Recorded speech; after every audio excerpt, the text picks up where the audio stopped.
Yo, Pt.5 here. What's going on YouTube? Welcome back to the channel. We are about to wrap things up. This place has been a mess for weeks. So much going on. I'm ready to have my living room back. So we're going to start putting things back into the car. First off, a little sneak peek. CT Sound sent out something for me to review for you guys. That's coming soon, so definitely stay tuned for that. We're getting the box made for that little sucker. Cannot wait to show you guys that. But let's stay focused on Project Lexus. So today I'm going to put the amp rack back in. It's time to start putting things back in the car and making sure they fit the way that I imagined. Starting with the amp rack, it's time to put that in. I'm going to show you guys how I put this in. So if you have a similar car, kind of shape, kind of form factor, you may want to do something like this if you think I did a good job or not. So I'm going to show you guys how easy it is for me to remove and install my amp rack, but at the same time being something that's really hard to steal if somebody tried to take my stuff out of my car. It's not as easy as it may seem. So I'm going to show you guys how to put it in, how I keep it secure, and then if I ever need to take it out, how easy it is to do any kind of maintenance on there, swap out components, whatever I want to do. All right, so check it out, guys. So here's the amp rack. We have what the amp rack is going to rest on inside the car, the panels that it's going to rest on. So the amp rack itself is too large to fit through the front of the trunk. It's also too wide to come out this way too. So it's absolutely impossible to get this out very quickly without just absolutely wrecking everything. So these seams here, this metal here, it's too narrow. So we can't get it in this way. We can't get it in or get out the same way either. So what you have to do, what I've done is I put some Velcro straps underneath the wood so that it didn't damage the material it's sitting on, and it also kept it in place during road trips, driving, whatever. So how you get it in, we lay down both seats, which I'll do.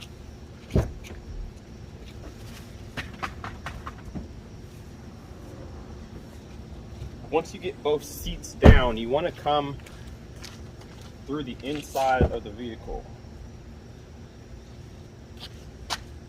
So I'm just going to pick this up. And of course, all the weight's next to the bigger amplifier. So we're going to come through the side door.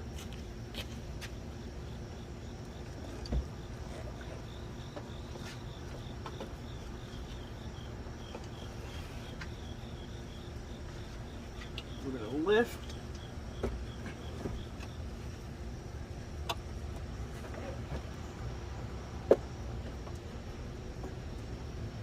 Rest. Here we go. So now that we're in place, straighten it up, press down on the front piece of wood. So now my Velcro straps are stuck to the wood now, and they're also stuck to the panel. So this, it ain't going anywhere. So inside the car, where the seat belts are, they have a little lip, and so it can't come forward at all. Like, it has no way to come forward. And then the only way it can come backwards is if I lift them off the Velcro straps and push them back, pull them out the way I put them in. So it's absolutely secure. There's no easy way to get this out, but it still allows me access to all the amplifiers, so I can service them, I can remove one, I can swap them out, I can do whatever I want. So it's a pretty nice little setup, and it's just tall enough that my box and everything slides cleanly underneath, and it's short enough that I can't see this from the driver's side. The headrests come a little bit above it. I'll break the seats up for you.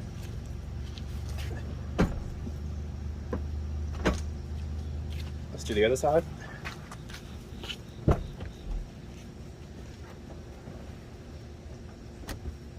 So there we go.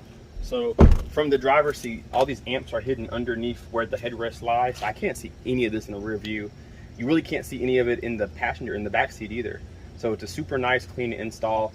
All my wires, when I get them all set up, will be hidden underneath the wood, so it'll look really, really nice. So now that we got some of the panels back in the car and we have the amp rack, now we can really start to see how things are going to piece together and start planning. In the last video, we talked about the battery and how we're going to get these wires from underneath the panels to the battery. So there's a power and ground. Let me pull it up. There we go. There's a power and ground battery here, or wires to go to the battery that's going to sit in this area. Now, as you guys can see, there may be enough space to where I can put the battery under here and still drill my holes. I decided to drill holes here to get the wires to come up, but if I could put the battery here that would be out of the way, so you would never see anything there. You have a couple terminals sitting up here, and that's about it. So it would be a super stealthy install. And so I'm thinking about doing that. So I'm probably gonna get the battery real quick and put it underneath here, and then drill some holes for the terminals to come up, and that might look good. So we'll see what happens. Somebody turned off the sun and my light died, so I guess the video's over. Thanks for watching, bye.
Dude, this is the final boss.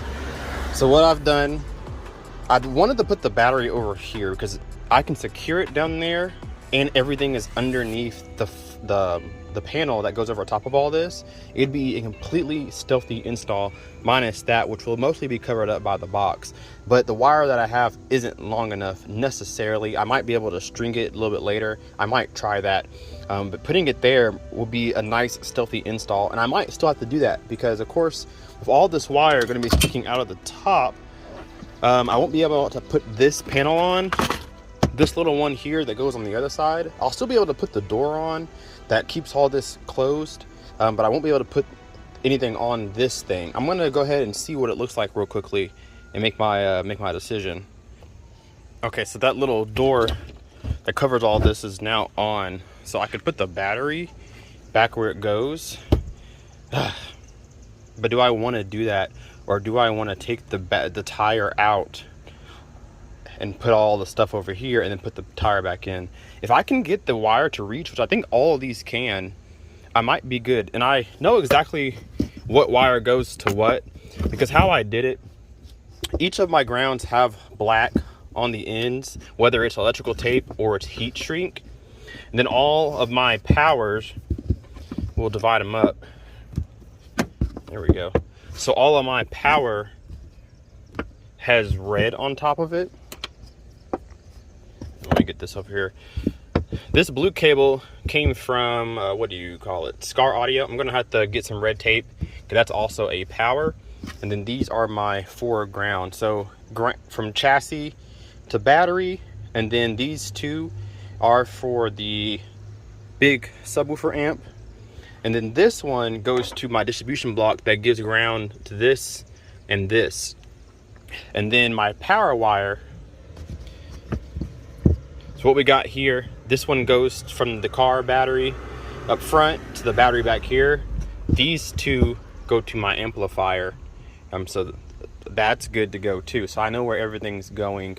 So I should be able to put this battery in there, and I should have power to absolutely everything. But first, I want to decide if I want to put the battery here or keep the battery underneath there.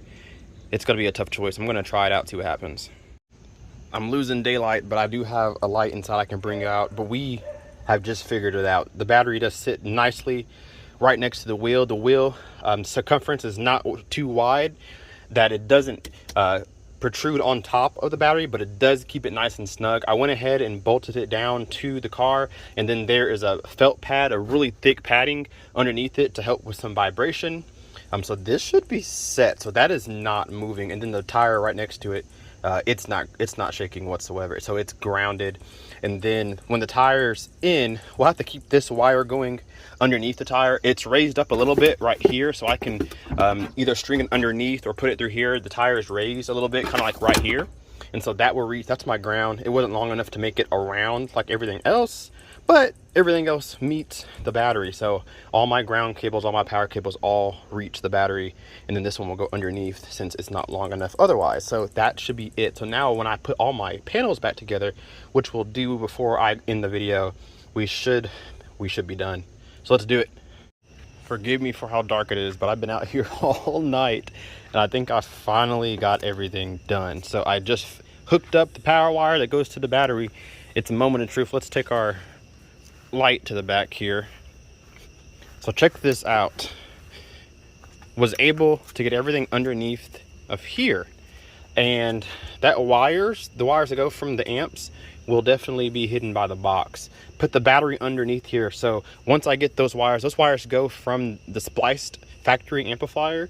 It'll be routed nice and cleanly once I get them hooked up to the DM608. So those will be hidden and you'll see just about nothing back here. I'll show you what's going on under here. So tire went in well, batteries there, all the wires are routed behind the tire, so nothing's being pinched, nothing's being crushed. Same thing on this side, everything's routed around, so we're good to go here. That battery is not moving anywhere. It is wedged between tire and the wheel well over there, so that's good to go. And I bolted it down to the surface, so it's just not going anywhere. So we are good to go in that regard. All I need to do is put this little tire thing back in. Let's see if that fits the way it's supposed to. If not, we'll just leave it out.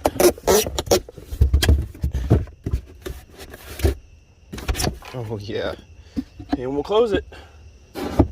Beautiful. So now you just never know there's anything underneath there. Sub will go on top. So moment of truth, we're gonna start the car, and I should have power or I'm gonna blow up. I don't know which one's gonna happen yet. Let's start the car. Oh man. All right, here we go.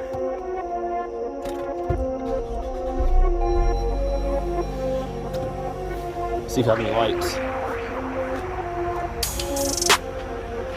Lights. Oh, no lights yet. I don't think. No lights yet. We'll have to see. I'll get my voltmeter and check and see if I'm getting power. It may be my ground. It might be my ground. We'll check. All right, guys, check this out. So I have my voltmeter display in my hand, and when I touch negative and positive to the amp, if I can get it with one hand, you guys can see. Let me get it. There you go, 13.6 volts, 13.5 volts. That's what the car stays at. So that's what I have going to it. So it leads me to think that it's not a ground issue. It's a remote turn on issue. So with the DM608, how this works is when the DM608 receives a signal from the factory amplifier, it fires on and then sends a remote signal down the rest of the amplifier. So until that turns on, nothing else will. And the only way that this will turn on is if there are speaker outputs being detected from the DM608. So I'm going to leave it alone for tonight. I think that's the issue. I don't think it's a ground or power issue or any kind of wiring issue. I think we've taken care of it because we were super careful during the build. I think as long as this machine is off, everything else will be off too. So we're gonna debunk that theory in the next video and hook up the wires and see if that changes anything. And if it doesn't, then we got a bigger problem on our hands. But we're gonna get out of here. It is about 9:30 right now at night. I have not eaten. I just got back from work at 4.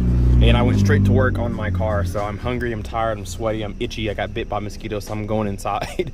So I will see you guys in the next Project Lexus. Peace.